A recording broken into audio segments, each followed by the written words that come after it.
밤의 장막이 드리운 부산. 금정구 외곽에 장대비가 쏟아져 내렸다. 낡은 택시 한 대가 빗물을 튕기며 거리를 달리고 있었다.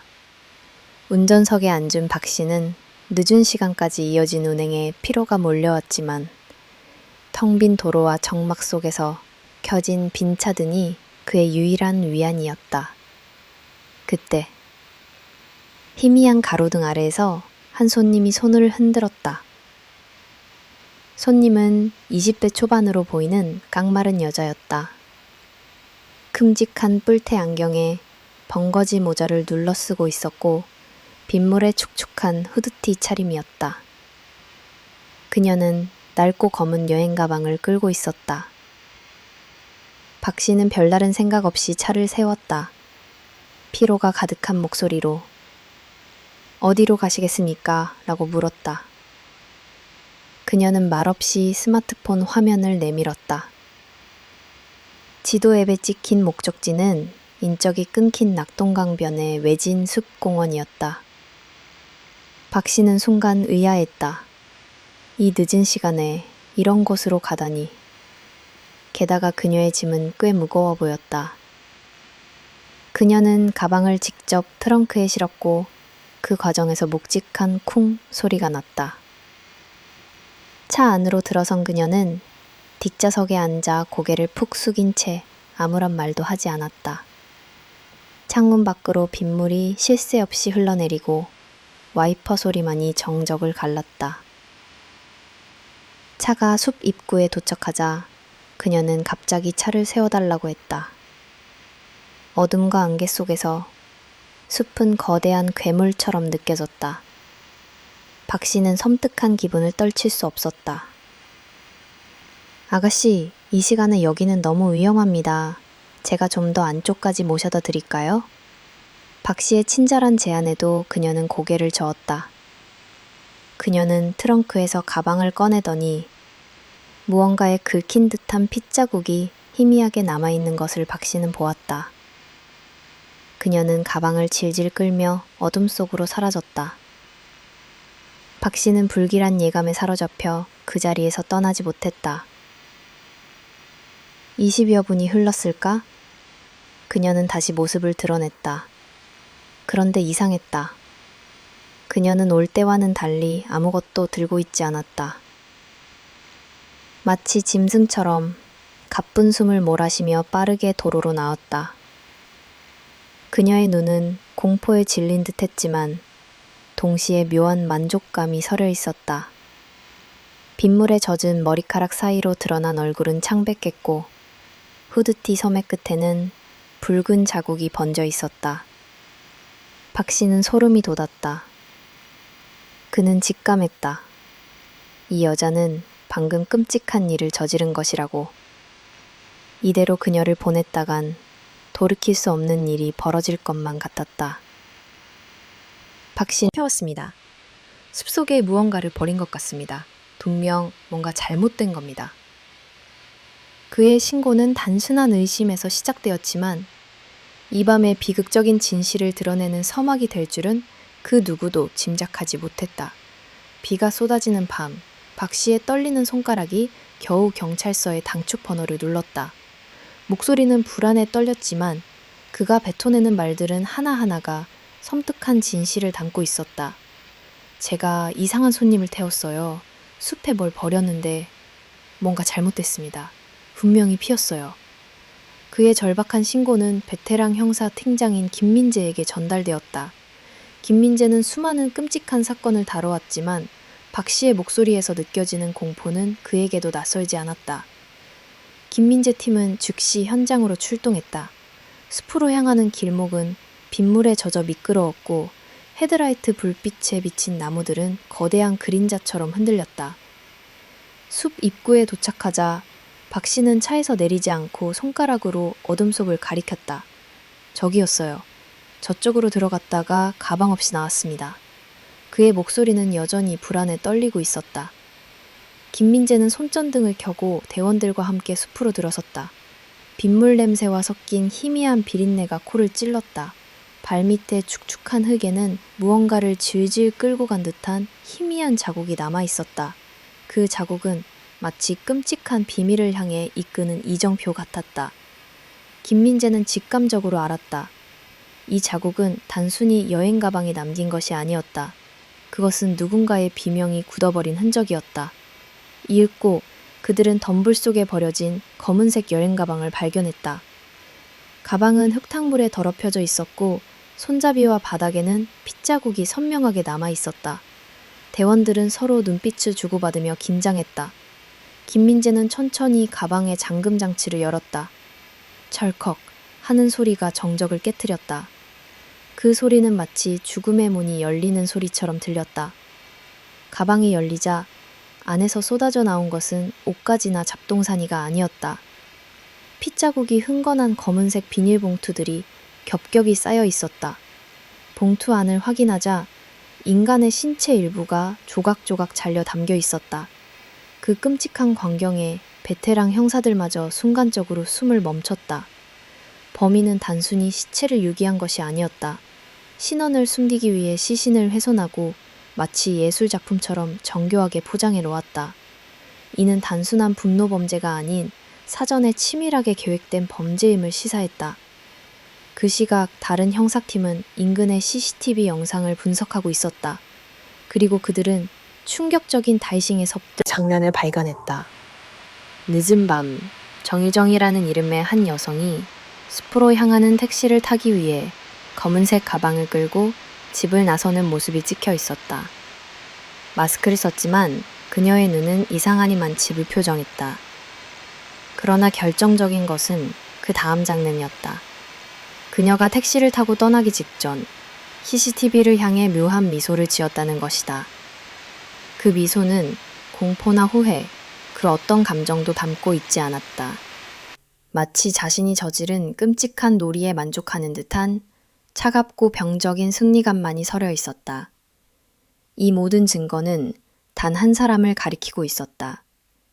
20대 초반의 여성, 정유정. 박 씨의 신고로 울린 그 작은 경적 소리는 한치의 오차도 없이 계획된 잔혹한 범죄의 서막을 알리는 죽음의 신호탄이었다.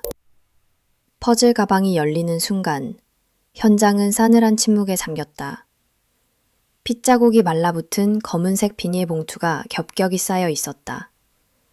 김민재 형사는 장갑 낀 손으로 가장 위에 있는 봉투를 조심스럽게 꺼냈다. 봉투 안에는 끔찍하게 훼손된 시신의 일부가 담겨 있었다. 단면은 정교한 칼질로 잘려 있었고 지문은 사라져 있었다. 범인이 단순히 시체를 처리한 것이 아니라 신원을 알아볼 수 없도록 치밀하게 훼손했다는 증거였다. 팀장님, 이 가방에 지문이나 흔적이 거의 없습니다. 닦아낸 것 같습니다. 막내가 떨리는 목소리로 보고했다. 그렇다면 이건 즉흥적인 범죄가 아니야. 계획적이고 아주 능숙한 솜씨군. 김 형사의 얼굴이 굳어졌다. 그때 또 다른 봉투에서 섬뜩한 것이 발견되었다. 봉투 안에는 시신 일부와 함께 찢겨진 옷가지와 머리카락 뭉치가 들어 있었다.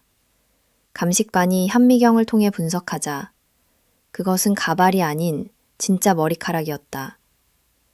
이 머리카락들은 피해자의 것으로 추정되었고 범인이 증거를 인멸하기 위해 잔혹하게 훼손했음을 보여주었다. 가방 안의 모든 봉투를 확인한 후 형사들은 더욱 큰 충격에 빠졌다. 시신은 총 5개의 봉투에 나누어져 있었고 마치 누군가의 몸을 퍼즐 조각처럼 해체한 것처럼 보였다. 가장 소름 끼치는 것은 각 봉투에 담긴 시신 부위가 정교하게 분리되어 있었다는 점이다. 머리와 몸통, 팔, 다리 등 각각의 부위가 따로 포장되어 있었고 이는 범인이 시체를 해부학적으로 이해하고 있었음을 시사했다. 이건 그냥 시체 유기가 아닙니다. 마치 해부학 교과서를 보면서 분해한 것 같아요. 감식반 요원이 질린 표정으로 말했다. 현장 주변을 수색하던 형사들은 숲 가장자리에서 또 다른 단서를 발견했다. 빗물에 젖어 뒤섞인 핏자국이었다. 하지만 그 핏자국은 가방에서 발견된 것과는 달랐다. 핏자국은 숲으로 향하는 길이 아닌 다른 방향으로 희미하게 이어져 있었다. 팀장님, 여기 핏자국이요. 이쪽으로도 뭔가 끌고 간 흔적이 있습니다. 한 형사가 외쳤다. 그들의 손전등이 비추는 곳에는 마치 누군가 무거운 것을 끌고 간 듯한 희미한 긁힌 자국이 나 있었다. 핏자국은 가방을 버린 지점과 다른 방향을 가리키고 있었다. 범인이 시신을 전부 처리하지 못하고 일부를 다른 곳에 숨겼을 가능성이 높았다. 그들은 곧장 그 자국을 따라 숲속으로 더 깊이 들어갔다. 점점 더 깊은 어둠 속으로 들어갈수록 공포는 극에 달했다. 빗소리만이 숲을 채우고 형사들의 심장 박동 소리가 귓가에 울렸다. 마침내 그들은 덤불 속에서 흙으로 덮인 또 다른 핏자국을 발견했다. 그곳을 파헤치자 시신의 다른 부위들이 추가로 발견되었다. 이는 범인이 시신을 여러 곳에 나누어 유기하려 했다는 것을 의미했다. 이 모든 발견은 정유정이라는 이름의 평범해 보이는 20대 여성이 상상할 수 없을 정도로 잔혹하고 치밀한 범죄를 저질렀다는 사실을 증명하고 있었다. 단순한 우발적 살인이 아니었다. 모든 것이 계획되었고 철저하게 실행되었다. 가방 속의 끔찍한 퍼즐 조각들은 범인의 비틀린 내면을 그대로 드러내고 있었다. 공허한 눈빛, 섬뜩한 거짓말. 정유정의 집은 고요했다. 경찰이 들이닥쳤을 때 그녀는 소파에 앉아 조용히 책을 읽고 있었다. 마치 아무 일도 없었다는 듯 평온한 모습이었다. 문이 열리고 제복을 입은 형사들이 들어서자 그녀는 천천히 고개를 들었다. 마스크를 벗은 얼굴은 예상대로 앳된 모습이었지만 뿔테 안경 너머의 눈은 어떤 감정도 읽을 수 없는 깊은 심연을 담고 있었다. 정유정 씨, 살인 및 사체 유기 혐의로 긴급 체포합니다. 김민재 형사의 목소리는 차분했지만 단호했다. 그 순간 정유정의 눈빛은 미세하게 흔들렸지만 이내 평정을 되찾았다. 그녀는 아무런 저항 없이 수갑을 찼다. 그녀의 침묵은 형사들에게 오히려 더 큰 불안감을 안겨주었다. 보통의 피의자라면 당황하거나 정황하거나 최소한 질문이라도 할 텐데 그녀는 그저 순응했다. 마치 이 순간을 예견이라도 한 듯. 취조실의 차가운 공기가 그녀를 감싸 물었다. 그녀는 고개를 끄덕였다. 친한 친구였습니다. 그런데 왜 시신을 훼손하고 유기했습니까? 그때부터 그녀의 섬뜩한 거짓말이 시작되었다. 그녀는 마치 미리 준비한 대본을 읽는 듯 또렷하고 막힘없이 이야기를 풀어나갔다. 저는 수아의 집에 놀러 갔습니다. 그런데 문을 연 건 낯선 남자였어요. 집에 들어가 보니 수아가 이미 죽어 있었습니다. 그 남자가 저를 위협했어요. 수아의 시체를 같이 버리지 않으면 저도 죽이겠다고요. 저는 너무 무서워서 시키는 대로 할 수밖에 없었습니다. 그녀의 눈빛에는 두려움이나 슬픔의 흔적이 없었다. 오직 공허한 뿐이었다. 김민재는 그녀의 말을 잠자코 듣고 있었다. 그의 오랜 경험상 이토록 감정 없는 거짓말은 처음이었다. 마치 연극의 한 장면을 보는 듯했다. 그 남자 인상착의를 자세히 말해줄 수 있습니까? 김 형사가 물었다. 정유정은 잠시 침묵하더니 존재하지 않는 남자의 모습을 지어내기 시작했다. 키, 체형, 목소리, 심지어 옷차림까지. 그녀의 묘사는 너무나 구체적이고 완벽했다. 그러나 김 형사는 알고 있었다. 피해자의 집에서 그녀 외에 그 어떤 사람의 흔적도 발견되지 않았다는 것을. 모든 CCTV 영상에서 그녀의 모습만이 포착되었다는 것을. 김민재는 증거물로 압수된 그녀의 휴대전화를 꺼내 보였다. 정유정 씨, 이게 뭡니까? 살인 방법, 사체 유기, 이런 걸 왜 검색했죠? 그 순간 그녀의 얼굴에 미묘한 변화가 스쳤다. 잠시 당황하는 기색이 역력했다. 하지만 그녀는 이내 차가운 가면을 다시 썼다. 그건 제가 좋아하는 범죄 수사 다큐멘터리 때문이에요. 그냥 호기심에 찾아봤을 뿐입니다. 정유정 씨, 당신이 친구의 시신을 유기하는 CCTV 영상이 있습니다. 우리가 바보인 줄 압니까? 지금이라도 솔직하게 말하세요. 하지만 그녀는 끝까지 거짓말을 이어갔다. 그 남자가 저를 택시에 태워 숲으로 데려갔습니다. 저는 그저 그가 시키는 대로 했을 뿐이에요. 김민재 형사는 그녀의 눈을 똑바로 쳐다봤다. 당신의 눈에는 어떤 감정도 보이지 않아. 후회도, 죄책감도, 슬픔도 없어. 대체 왜 그런 짓을 한 거지? 정유정은 그의 질문에 아무런 대답도 하지 않았다. 그저 창밖의 빗방울을 응시할 뿐이었다. 그녀의 공허한 눈빛은 마치 인간의 감정이 사라진 로봇의 눈처럼 차갑고 무감각했다. 김민재는 직감했다. 이 여자는 단순한 살인자가 아니다. 그녀의 내면에는 상상조차 할 수 없는 끔찍한 어둠이 도사리고 있었다. 섬뜩하게 만들 것임을 예고하고 있었다. 피로 물든 집, 미쳐버린 사육의 흔적, 경찰이 김수아의 집 문을 열었을 때 코를 찌르는 쇠 냄새가 먼저 그들을 맞이했다. 겉으로는 평범해 보이는 작은 아파트였지만 안으로 들어서자마자 그곳은 이미 지옥으로 변해 있었다. 현관부터 거실, 주방에 이르기까지 붉은 피가 마치 끔찍한 그림처럼 흩뿌려져 있었다. 바닥과 벽, 심지어 천장에도 피가 튀어 있었고 그 흔적은 격렬한 싸움과 절망적인 몸부림을 짐작하게 했다. 형사들은 조심스럽게 발을 디뎠다. 거실의 소파와 탁자는 뒤집혀 있었고 핏자국이 묻은 찢어진 커튼이 바닥에 나뒹굴고 있었다. 피 묻은 범행 도구인 칼 2자루가 식탁 위에 놓여 있었는데 하나는 부엌칼이었고 다른 하나는 식탁용 나이프였다. 칼날에는 섬뜩하게도 피해자의 머리카락과 살점이 붙어 있었다.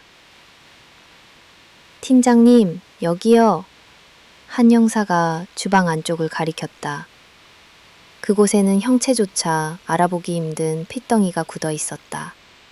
범인이 시신을 훼손하기 위해 사용한 것으로 보이는 도구들이 널려 있었고 부엌칼 외에도 망치와 톱, 그리고 핏자국이 묻은 비닐봉투가 발견되었다. 김민재 형사는 망연자실한 표정으로 현장을 둘러보았다. 범인은 단순히 죽이는 것에서 멈추지 않고 잔혹하게 시신을 훼손하는 데 광적인 집착을 보였다. 피해자의 침실도 예외는 아니었다. 침대 시트는 찢겨 있었고 벽에는 손톱으로 긁은 듯한 깊은 자국이 여러 군데 나 있었다.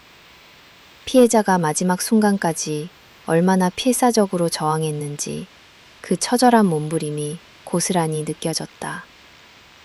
침대 옆 협탁에는 피해자의 신분증, 지갑, 그리고 휴대폰이 있어야 할 자리가 텅 비어 있었다. 이미 정유정이 모든 것을 챙겨간 후였다. 감식반은 정유정의 거짓말을 반박할 결정적인 증거를 찾아냈다. 현장의 핏자국은 피해자의 DNA와 일치했으며 벽과 바닥에 묻은 지문 역시 피해자와 정유정의 것 외에는 발견되지 않았다. 그녀의 낯선 남자 이야기는 완벽한 허구였음이 입증되었다. 정유정은 마치 이 집을 자기만의 작업실로 삼은 것 같습니다. 범행 후 유기만 한 게 아니라 여기서 시신을 해체하고 증거를 인멸하는 작업을 진행했어요. 감식반원이 보고했다. 가장 소름 끼치는 것은 형사들이 피해자의 책상 위에서 발견한 한 권의 노트였다. 그 노트에는 피해자가 평소에 공부를 위해 적어 놓은 것으로 보이는 영어 단어들과 문장들이 쓰여 있었는데 그중 몇 늘려놓고 작업을 했을 가능성을 보여주었다. 그리고 노트의 맨 마지막 페이지에는 마치 장난처럼 그려진 사람의 형태와 함께 나는 이 모든 것을 해냈다 라는 문장이 쓰여 있었다. 그 필체는 정유정의 것이었다. 현장을 조사하는 내내 형사들은 정유정의 소름 끼치는 대범함과 잔인성에 치를 떨었다. 그녀는 살인을 저지르는 것만으로 만족하지 못했다. 그녀는 피해자의 삶의 흔적을 지우고 자신의 흔적을 남기며 이 모든 과정을 즐긴 것처럼 보였다. 마치 한 편의 영화를 찍듯 완벽한 범죄를 만들어내고자 했던 것이다. 이건 그냥 살인이 아니야. 이건 광기야. 김민재 형사는 혼잣말을 중얼거렸다. 피로 얼룩진 작은 집은 정의정의 비틀린 내면을 그대로 투영하고 있는 거울과도 같았다. 가면지의 민낯, 진실의 서막, 취조실의 공기는 무겁게 가라앉았다. 김민재 형사는 정의정의 거짓말을 더 이상 들어줄 생각이 없었다. 그는 그녀의 눈을 똑바로 응시하며 단호하게 말했다. 정의정 씨, 이제 그만하세요. 우리가 가진 증거는 당신의 말을 모두 반박하고 있습니다. 피해자의 집에서 발견된 지문은 당신의 것이고 당신이 낯선 남자라고 주장하는 인물은 CCTV에 단 한순간도 찍히지 않았습니다. 정의정은 잠시 침묵했다. 그녀의 공허했던 눈빛에 미세한 균열이 생긴 듯했다. 그 침묵은 찰나였지만 김영사는 그 틈을 놓치지 않았다. 그는 그녀의 심리를 파고들기 시작했다. 당신이 읽은 책들, 휴대전화로 검색한 내용들 다 알고 있습니다. 살인 방법, 사체 유기. 당신은 이 모든 걸 완벽한 범죄로 만들고 싶었을 겁니다. 그래서 친구의 신분증을 훔치고 CCTV를 피해갔겠죠. 그런데 왜 굳이 그 밤에 택시를 탔습니까? 왜 굳이 그 외진 곳으로 갔습니까? 완벽한 범죄를 원했다면 더 조용하고 은밀한 방법도 있었을 텐데. 그의 질문은 정의정의 가장 깊은 곳을 찔렀다. 그녀의 입술이 미세하게 떨리기 시작했다. 김영사는 그녀의 심리적 방어막이 흔들리고 있음을 느꼈다. 그는 더 이상 신문을 이어가는 대신 부드러운 목소리로 그녀의 과거를 언급했다. 당신의 할아버지가 우리에게 많은 이야기를 해주셨습니다. 당신이 어릴 때부터 혼자였다는 것, 대인관계가 원만하지 않았다는 것, 그리고 범죄 관련 다큐멘터리를 즐겨봤다는 것까지. 그 말에 정의정의 눈이 흔들렸다. 김영사는 그녀가 가진 고립감이라는 약점을 파고들었다. 당신은 항상 혼자였죠. 세상과 단절된 채. 당신의 외로움과 좌절감이 이런 끔찍한 일을 꾸미게 만든 겁니까? 당신이 진정으로 원했던 건 세상에 관심이었습니까? 그 순간 정유정의 굳어있던 얼굴이 일그러졌다. 그녀의 눈가에 맺힌 물방울이 주르르 흘러내렸다. 그동안 감춰왔던 모든 감정이 한꺼번에 터져나오는 듯했다. 그녀는 고개를 푹 숙인 채 떨리는 목소리로 중얼거렸다. 저는 외톨이였어요. 아무도 저를 봐주지 않았어요. 그녀의 입에서 터져나온 첫 번째 진실이었다. 김영사는 그녀를 다그치지 않고 기다렸다. 긴 침묵 끝에 그녀는 끔찍한 진실을 하나씩 꺼내놓기 시작했다. 그 여자는 제 친구가 아니에요. 저는 그 여자를 몰라요. 그녀의 고백은 형사들을 충격에 빠뜨렸다. 피해자와 가해자가 친한 친구 사이라는 전제 자체가 무너지는 순간이었다. 저는 부모들이 자녀의 과외 선생님을 찾는 앱에서 그녀를 선택했습니다. 정유정의 말은 계속 이어졌다. 그녀는 54명의 과외 교사에게 연락을 취했고 그중 김수아를 최종적으로 선택한 이유를 털어놓았다. 그녀는 혼자 살고 있었고 제 또래였어요. 다른 사람들처럼 행복해 보였죠. 저는 그녀의 삶이 궁금했어요. 그녀의 행복을 빼앗고 싶었어요. 그녀의 목소리에는 후회나 죄책감 대신 깊은 질투와 증오, 그리고 비뚤어진 호기심이 담겨 있었다. 그녀는 마치 오랜 갈증을 해소하듯 자신이 저지른 모든 끔찍한 행동을 상세히 묘사했다. 헌옷 가게에서 교복을 산 이유, 칼을 미리 준비한 이유, 그리고 피해자의 집에서 시신을 해체한 이유까지 모든 것이 그녀의 완벽한 시나리오였다. 김영사는 그녀의 고백을 들으며 소름이 돋았다. 그녀는 단순히 살인을 저지른 것이 아니었다. 그녀는 살인이라는 행위를 통해 자신의 존재감을 확인하고 타인의 삶을 파괴함으로써 자신의 비참함을 보상받으려 했다. 정유정의 공허한 눈빛 뒤에 숨겨져 있던 것은 상상조차 할 수 없는 깊은 어둠과 비틀린 욕망이었다. 그녀의 진술은 시작에 불과했지만 이미 그들은 이 사건이 단순한 살인사건이 아니라는 것을 깨달았다. 그것은 한 영혼이 미쳐버린 기록이었다.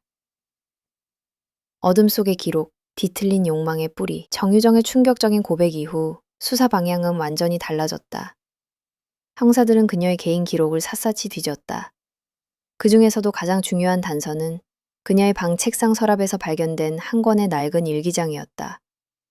표지는 찢겨 있었고 안에는 뒤죽박죽된 글씨와 그림들이 빼곡했다. 그 노트는 그녀의 뒤틀린 내면을 그대로 투영하고 있었다. 첫 페이지에는 2018년 고등학교를 졸업한 직후에 날짜가 적혀 있었다. 나는 세상에서 가장 쓸모없는 인간이다. 대학도 못 가고 취직도 못하고 모두 나를 비웃고 있어. 그녀의 좌절감은 마치 잉크 자국처럼 종이 위에 진하게 번져 있었다. 그녀의 좌절은 곧 분노로 바뀌었다.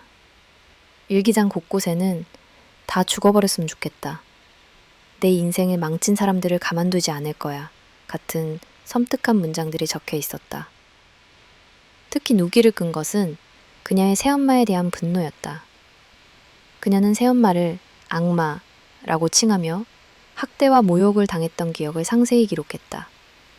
그 여자의 눈빛은 칼 같았다. 나는 그 칼날에 매일 베이고 있었다.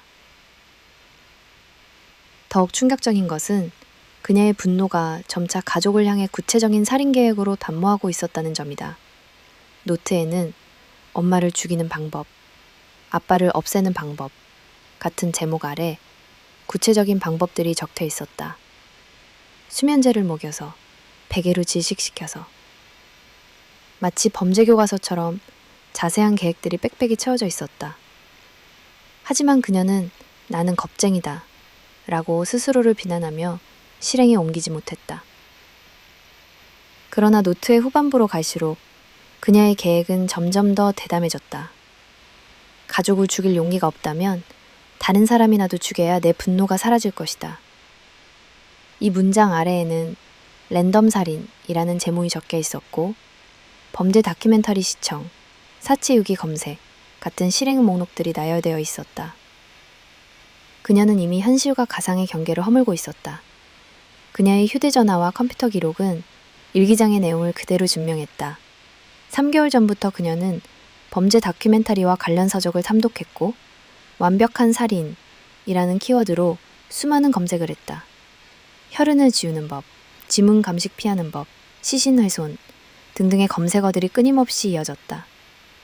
그녀의 머릿속은 이미 끔찍한 시나리오로 가득 차 있었다.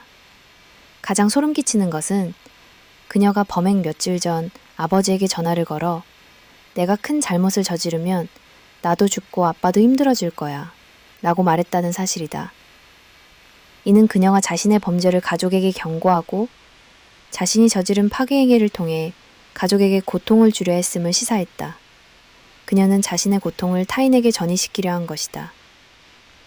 형사들은 이 모든 기록을 보며 정유정이라는 이름의 한 인간이 얼마나 오랫동안 어둠 속에서 고립되어 왔는지, 그리고 그 고통이 어떻게 뒤트는 살인 욕망으로 변해가는지 깨달았다. 그녀의 범죄는 우연이 아니었다.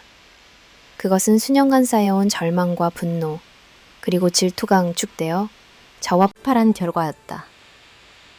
그녀는 피해자를 친구라고 불렀지만 그건 거짓말이었다.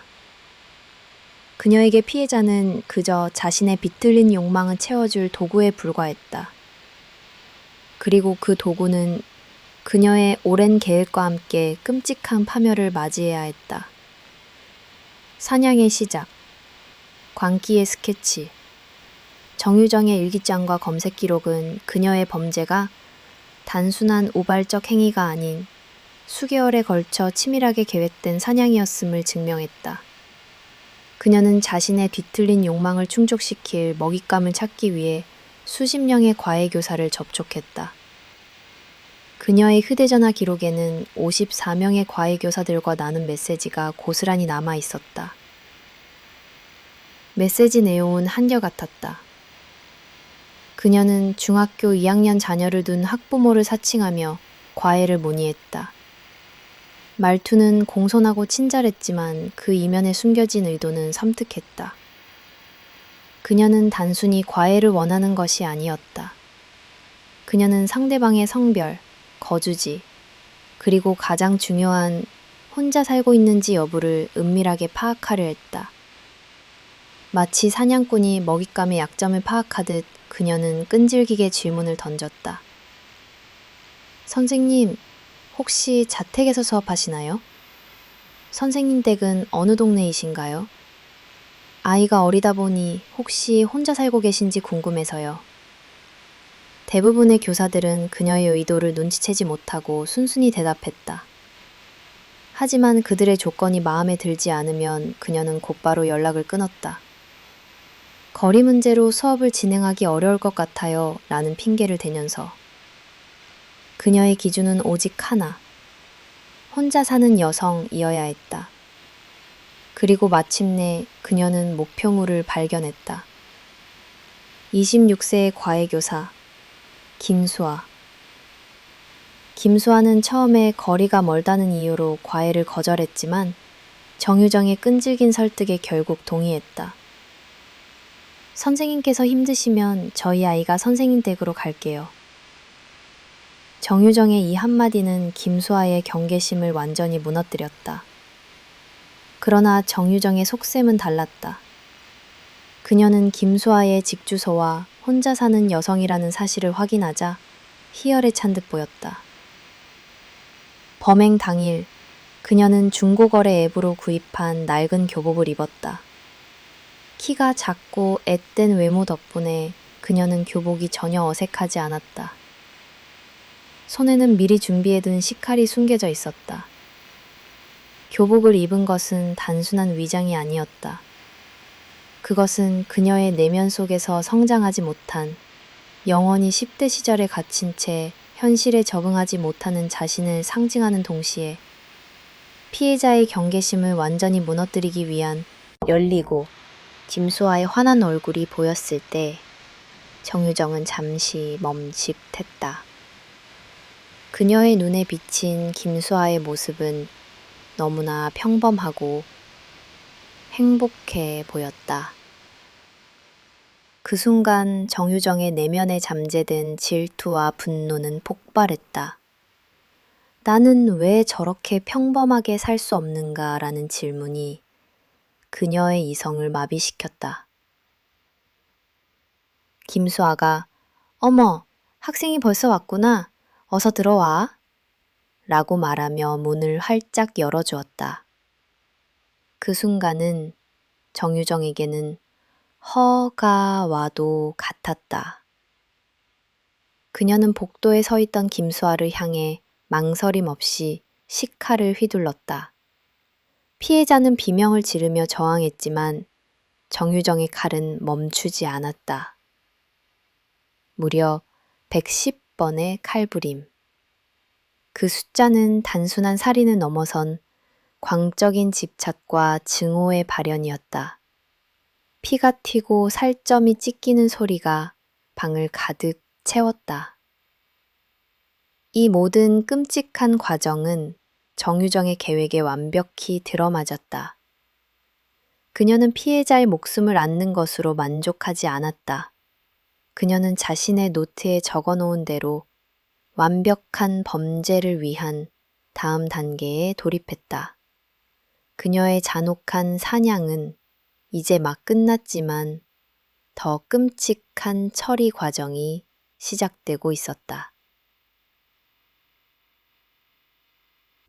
뒤틀린 영혼의 해부, 악마의 고백. 취조실의 조명은 차갑게 정유정의 얼굴을 비췄다.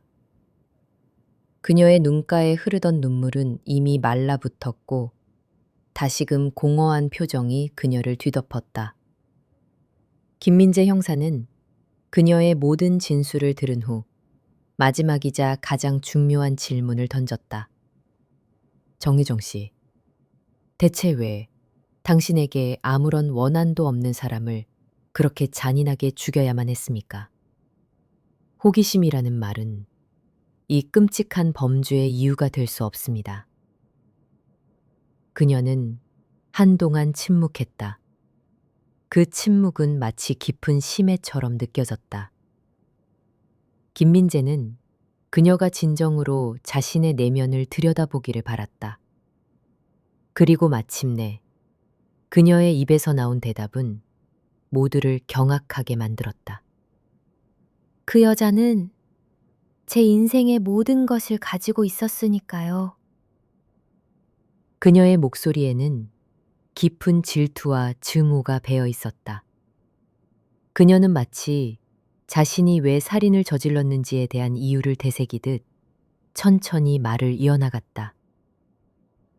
그녀는 대학을 졸업하고 안정된 직업을 가졌고 밝은 미래가 있었어요.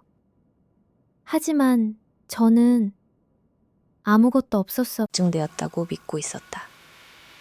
아빠는 재혼하고 제 존재를 잊어버린 것 같았어요. 저는 늘 혼자였어요. 제 할아버지만 떼고요. 저는 제 자신이 너무 싫었어요. 제가 아닌 다른 사람이 되고 싶었어요.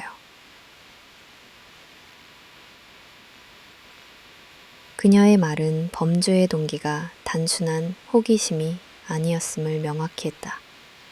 그것은 질투였다. 남들이 가진 평범한 행복에 대한 극심한 질투. 그리고 그 질투는 분노로 변해 다른 사람의 삶을 파괴함으로써 자신의 존재 가치를 확인하려는 뒤틀린 욕망으로 이어졌다. 범죄의 다큐멘터리요? 저는 그게 제 인생을 바꿔줄 거라고 생각했어요. 저처럼 아무것도 아닌 존재가 사람들의 관심을 받고 세상을 뒤흔들 수 있는 그런 방법이 될 거라고요. 그녀는 마치 자신이 한 편의 영화 주인공이라도 된 듯 말했다. 그녀의 머릿속에서는 살인이 현실이 아닌 자신이 쌓아 올린 가상의 세계에서 벌어지는 행위였던 것이다.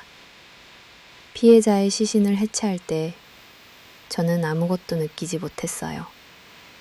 오히려 제가 뭔가 대단한 일을 하고 있다는 생각에 흥분됐어요.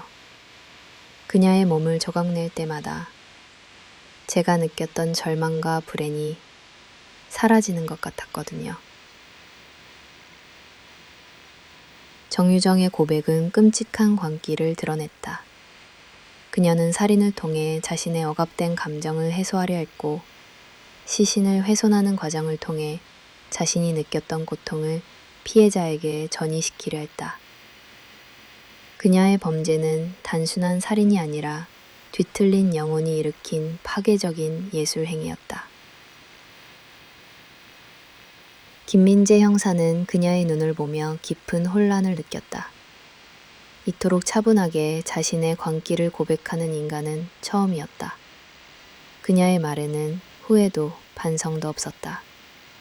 오직 자신의 불행에 대한 절규와 그것을 다른 사람에게 갚아주고 싶었던 뒤틀린 욕망만이 존재했다.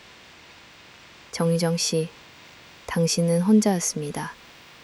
하지만 당신이 저지른 이 끔찍한 범죄는 수많은 사람들의 삶을 망쳤습니다. 당신의 분노와 불행은 다른 사람의 생명을 빼앗을 권리가 되지 않습니다. 김민재의 말에도 그녀는 아무런 반응을 보이지 않았다. 그녀의 고요한 눈빛은 다시금 어둠에 잠겼다. 그녀의 고백은 끝났지만 그녀의 뒤틀린 영혼은 영원히 감옥에 갇힐 것이다. 그녀의 범죄는 단순히 한 사람의 생명을 앗아간 사건이 아니라 현대 사회의 어두운 이면을 보여주는 섬뜩한 경고였다. 죄악의 심판, 그리고 남겨진 공포. 정유정의 모든 범죄 사실 얼굴을 보기 위해 몰려들었다. 마스크를 벗은 그녀의 얼굴은 여전히 앳돼 보였지만 그 눈빛은 모든 감정을 상실한 듯 공허했다. 그녀의 범죄가 얼마나 치밀하고 잔혹했는지 모두가 알고 있었지만 그 이유에 대한 의문은 여전히 남아 있었다. 검찰은 그녀의 모든 죄를 낱낱이 읊었다. 사전에 계획된 살인 연습, 54명의 과외교사를 접촉하며 사냥감을 물색한 과정, 교복을 입고 피해자의 경계심을 무너뜨린 행위, 그리고 무려 110번의 칼부림과 잔혹한 사체 훼손 및 유기까지. 검사의 목소리가 커질수록 방청석에서는 웅성거림이 커졌다. 하지만 정유정은 아무런 표정 단어 없이 그 모든 것을 듣고 있었다. 마치 자신의 이야기가 아닌 다른 사람의 이야기를 듣는 것처럼. 피해자 유가족들은 오열했다. 한 어머니는 우리 딸이 무슨 죄를 지었길래 왜 이렇게 잔인하게 죽어야 했는지 당신은 사람이 아니야 라고 울부짖었다. 하지만 정유정은 그들의 절규에도 눈 하나 깜빡하지 않았다. 그녀의 공허한 눈빛은 법정의 차가운 조명 아래 섬뜩한 무관심만을 드러냈다. 변호사는 그녀의 정신병력을 주장하며 선처를 호소했다. 피고인은 유년 시절의 트라우마와 사회적 고립으로 인해 정신적으로 심각한 문제를 겪었습니다. 범죄 다큐멘터리에 대한 집착 역시 병적인 현상이었습니다. 그러나 검찰은 그녀의 범죄가 철저히 계획적이었음을 강조하며 반박했다. 이 피고인은 자신의 범죄를 완벽한 예술작품처럼 만들려 했습니다. 이것은 정신질환의 발현이 아니라 극단적인 자기애와 삐뚤어진 욕망의 결과입니다. 재판은 한 달 넘게 이어졌다. 수많은 증거와 증인들이 그녀의 잔혹성을 증명했다.